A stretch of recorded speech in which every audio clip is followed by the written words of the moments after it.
और परिवर्तन कितना बड़ा आया कि 1997 तक भारत का जो बजट आता था वो शाम 5 बजे आता था। क्यों?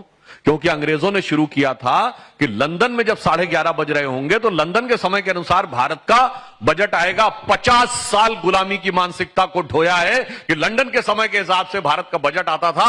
अटल जी की सरकार में चेंज हुआ। मोदी जी की सरकार में आने के बाद क्या परिवर्तन आया? हमारा बजट पहले 1 मार्च को आता था, अब मोदी जी के आने के बाद 1 फरवरी को आने लगा। 1 मार्च को क्यों आता था?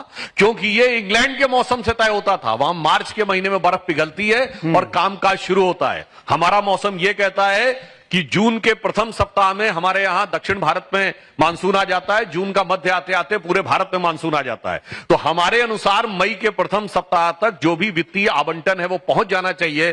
तो भारत की फितरत, भारत के मौसम के अनुसार बजट बदलना शुरू हुआ मोदी जी की सरकार में। इसलिए मैं कहना चाहता हूं, एक बार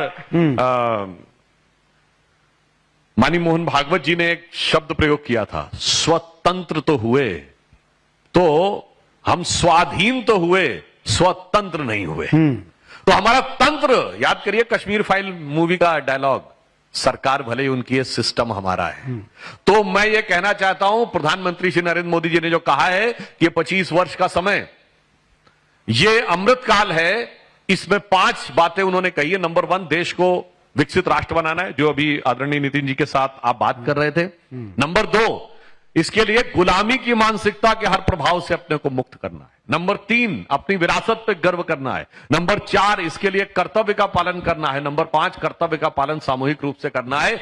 इसलिए मैं कह सकता हूं, हमारी मानसिकता पे जो गुलामी छाई हुई है, उस गुलामी से संघर्ष का और प्रबल संघर्ष का दौर 2014 के बाद शुरू हुआ है। तो मैं कह सकता हूं, अमृत काल तब आएगा जब पहले विष अंदर से बाहर निकल जाएगा। बिल्कुल। तो एक है स्वतंत्र होना, एक है स्वतंत्रता का बोध होना, और एक है कि वो स्वतंत्रता चिरकाल सुरक्षित रहे, इसके लिए व्यवस्थाओं का निर्माण करना। तो आपके सरकार ने इस दिशा में क्या किया? जो आपने बात कही, देखिए कई प्रकार से कार्य होते हैं।